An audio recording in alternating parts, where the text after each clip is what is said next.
نصرت مرزا صاحب ہمارے ساتھ موجود ہیں. سر آپ کو پروگرام میں خوش آمدید کہنا چاہوں گی اور گفتگو کا آغاز بھی آپ سے ہی کریں گے. نصرت مرزا صاحب کیا لگ رہا ہے آپ کو کہ یہ جس طرح سے صدر عارف الوی بھی کہہ رہے ہیں کہ الیکشن جنوری کے آخر میں ہوتے نہیں دکھائی دے رہے, تو اس تاخیر کی وجہ کیا آپ کی نظر میں؟ بھئی وہ تو آپ پہلے بھی آپ بحث کر چکے ہیں, ہم یہ آپ کو بتا چکے ہیں کہ وہ یہ جبھی تک نواز شریف صاحب پوری طرح جم نہیں جائیں گے اس وقت تک اور ان کو یقین نہیں ہو جائے گا کہ وہ پنجاب کے اندر جو ہے وہ ایک جو پارٹی ہے جس کا نام نہیں لیا جا سکتا ہے وہ پارٹی جم نہ جائے, وہ پارٹی کا اثر ختم نہ ہو جائے, اس وقت تک انتخابات نہیں ہوں گے. اب یہ جو کچھ بھی صدر عارف الوی نے جو خبر دی ہے وہ ہم نے بھی آپ کو دے دی تھی ایک ہفتے پہلے. تو اب اس صورتحال میں ہم آپ سے یہ کہنا چاہتے ہیں کہ ضرور آپ یہ بات کہیں, لیکن یہ ہے کہ یہ اپنی بات جگہ پر طے ہے کہ جس انداز سے جو سیاسی غلطی کی ہے ابو سلمان نے, وہ یہ کی ہے کہ پاکستان کا جو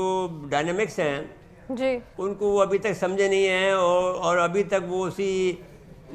زام میں ہیں یا زوم میں ہیں جس میں آپ کہیں, لیکن اردو میں صحیح لفظ زام ہے.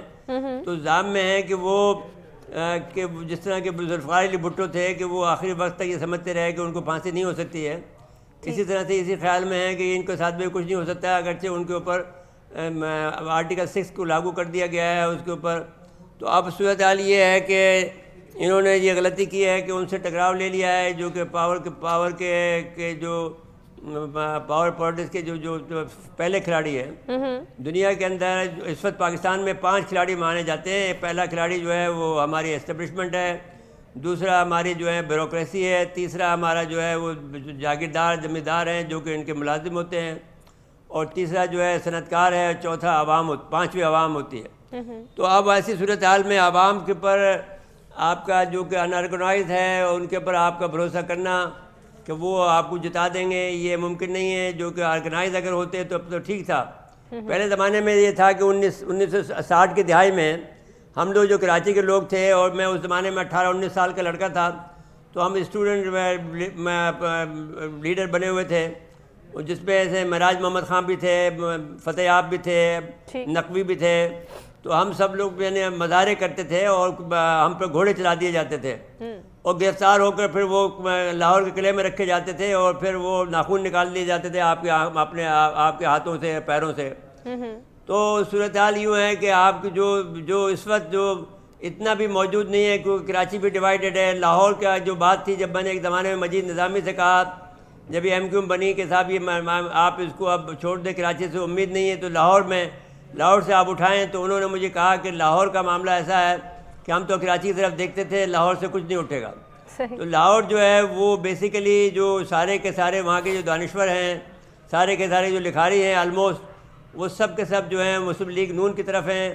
وجہ جو بھی ہو لیکن بہرحال مسلم لیگ نون کا ساتھ دیتے ہیں, لیکن ان کا پھر اثر کھو گیا ہے عوام میں, بہرحال وہ کی اپیل نہیں ہے. صحیح. تو بیسیکلی جو بات ہے وہ یہی ہے کہ نواز شریف صاحب کا آ جانا یہاں پر یہ معجزے سے کم نہیں ہے کہ جو آدمی جس کے اوپر جو سزا یافتہ ہے اس کے اوپر ساری سزائیں معاف, ہر چیز ان کی معاف ہے, ان کو اس طرح سے استقبال کیا گیا جیسے ہیرو. اب وہ ہیرو ہوں گے بہرحال وہ ایک لحاظ سے, تو ہم نے تو ان کو ہیرو مانا تھا کیونکہ انہوں نے جب ایٹمی دھماکہ کیا تھا, ٹھیک ہے, تو قدیر خان کے بعد میں ہم ان کو کہتے تھے کہ بھئی یہ میں نے ہمارے ایٹمی پروگرام کو دھماکہ کر کے پاکستان کا اعلان جو کیا ہے تو یہ ہیرو ہیں.